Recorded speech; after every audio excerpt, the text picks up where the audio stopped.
नमस्कार, मैं Harishankar Yadav bright future academy में आप सबका हार्दिक स्वागत करता हूं।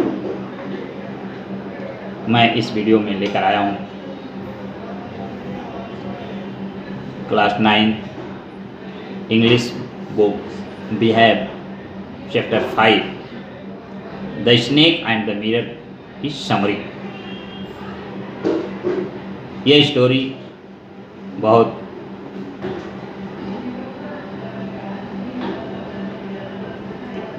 खतरनाक स्टोरी मानी जाती है, लेकिन लेखक जो राइटर है, इस स्टोरी का नरेटर है, एक साधारण डॉक्टर है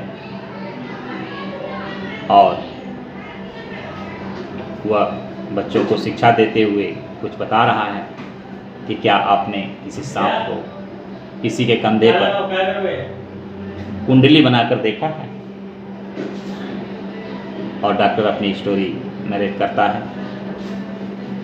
डॉक्टर एक साधारण डॉक्टर था। उसके पास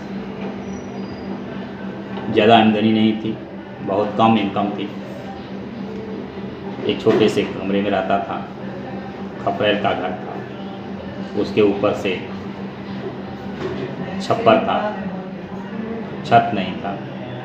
उस घर के अंदर बहुत सारे चूहे जो है घूमते रहते थे। चूहा और डॉक्टर दोनों एक जैसे एक ही का साथ रहा करते थे। चूहे पूरे घर में दौड़ लगाते थे, उनकी आवाज़ें सुनते थे, जानी सी पहचानी लगती थी। एक दिन की घटना हुई जब डॉक्टर होटल से खाना खा करके अपने कमरे में पहुंचता है। अंधेरा हुआ था। उसने मोमबत्ती जलाया, अपने कपड़े उतारा। उसके पास कपड़े भी नहीं थे, काला कोट था और कपड़े थे टांगा। गर्मी ज़्यादा थी, हवा भी नहीं था। सोचा कि चलो कम से कम। उन्होंने एक किताब निकाला और किताब ले जाके बाहर कोशिश किया, वहाँ भी हवा नहीं थी। लौट करके आया, फिर बैठ गया। फिर जैसे ही वो घूमता है तो अपने चेहरे को में जो है मिरर में चेहरा देखता है। गर्दन में कंघी रखी हुई थी और पूरा जो कंघी कर रहा था, अपने आप को उन्होंने स्मार्ट महसूस किया और अपनी सुंदरता को देखा। क्या मेरा चेहरा है, क्या मेरी शरीर है। अब मैं रोज़ ऐसे ही सेविंग करूँगा, पतली पतली मुझे रखूँगा, आखिर मैं बैचलर हूँ। उनके विचार में विचार सूझा और विचार अपने मन में सोच रहा था, मैं एक डॉक्टर हूँ, एक बैचलर हूँ, अब मैं शादी करूँगा तो एक डॉक्टर से जिसके पास बहुत सारे पैसे हों और डॉक्टरी की प्रैक्टिस हो, अभ्यास भी करती हो, पर मोटी हो। उसका रीज़न यह था कि सोचा कि अगर मैंने कोई गलती किया और मोटी होगी तो मैं भागूंगा तो मुझे पकड़ नहीं पाएगी। ऐसे उनकी मन में एक कल्पनाएं आ रही थी। और जैसे ही सोच करके, जैसे वो सोच ही रहा था, तब तक दिमाग से जो है एक आवाज़ आई, लगा कोई ट्यूब गिर गया। कोई ज़्यादा आश्चर्यचकित की बात नहीं थी, लेकिन फिर भी डॉक्टर सोचा कि घूम कर देखें। तो जैसे ही उन्होंने देखा, घुमा, वैसे ही उसके कंधे पर जो है सांप जो है गिर गया। और डॉक्टर के घूमना और सांप का गिरना दोनों एक ही साथ हुई। और डॉक्टर चुपचाप डर से न तो कूदा, न तो भागा, न तो हिला, न तो डुला, बिल्कुल मूर्ति की तरह जो बैठा रहा। डॉक्टर सोच ही रहा था, बिल्कुल मिट्टी की मूर्ति की तरह जो बन गया। और सांप जो है उसके कंधे पर जो है कॉइल बना करके खड़ा हो गया। उसका फन उसके मुंह पर जो 4 इंच की दूरी पर था। उसकी मौत भी 4 इंच की दूरी से लटक रहा। और वो सोच ही रहा था कि मैं अब क्या करूं।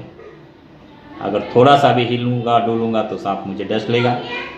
वो बेचारे काठ की मूर्ति की तरह चुपचाप ऐसे ही बैठ करके अपने परमेश्वर को याद करने लगा, हे परमेश्वर, अब मुझे बचाओ, या मुझे कोई गलती किया हो उसे माफ़ कर दो। इस तरह की भावनाएं उसके मन में आ रही थी। तब तक जो है सांप नीचे से धीरे धीरे धीरे सरक करके आया और धीरे धीरे सरक करके जो है मिरर के पास जाकर खड़ा हुआ। डॉक्टर को फील हो रहा था कि कहीं सांप भी, स्नेक भी अपनी सुंदरता मिरर में देख रहा है। इस प्रकार के मन में सोचते सोचते जैसे ही अब उसके दिमाग तो चल ही रहा था। अब धीरे धीरे धीरे से दरवाज़ा, डॉक्टर ने अपना दरवाज़ा खोला, बरामदे से बाहर निकला, इतनी तेज़ी से भागा, भागते भागते भागते भागते भागते भागते भागा जब तक कि वो अपने मित्र के घर नहीं पहुँच गया। वहाँ गया, वहाँ नहाया धोया, तेल लगाया और उसके बाद जो अपने कपड़े बदला, वहीं सोया। दूसरे दिन अपने मित्रों को लेकर के जब अब निश्चय कर लिया कि मैं अब मुझे उस कमरे में नहीं रहना है, दूसरा कमरा लेना है। अपने दोस्त मित्रों को लेकर के कुछ सामान वापस लेकर के आए और दूसरी जगह रहेंगे। जब वो गए तो देखा कि घर में कुछ नहीं। उसी रात सारे चोर ने आकर सारा सामान लेकर चले गए थे और एक ही छोड़ गए थे। वो क्या था? उनकी एक गंदी बनियान। डॉक्टर ने कहा मुझे शर्मिंदगी करने के लिए, मुझे शर्मिंदा करने के लिए उन्होंने एक गंदी बनियान छोड़ के चले गए। अरे उसे भी ले जाते, साबुन से धो धा करके उसको भी पहन लेते। इस प्रकार से डॉक्टर की कहानी रही। लोगों ने कहा क्या डॉक्टर, जब आपने वहाँ से भागा तो क्या सांप भी आपको पीछा किया? मतलब कि मैंने तो देखा भी नहीं कि सांप मेरे पीछे आ रहा है कि नहीं आ रहा। मैं तो इतना तेज भागा जब तक कि अपने मित्र के घर नहीं पहुंच पाया। फिर लोगों ने पूछा डॉक्टर क्या आपकी बीवी मोटी थी? अरे कि नहीं, भगवान को ऐसा पसंद ही नहीं था। इस प्रकार लोगों ने पूछा क्या डॉक्टर साहब सांप को आपने कभी देखा फिर दोबारा? बोला कि नहीं भैया, मैंने अभी तक आज तक सांप नहीं देखा और ना देखना चाहता हूँ। यहीं पर जो है इस स्टोरी समाप्त होती है। तब तक के उम्मीद है इस कहानी की समरी आपको अच्छा लगा होगा। नमस्कार, फिर मिलेंगे अगले वीडियो में। जय हिंद, जय भारत।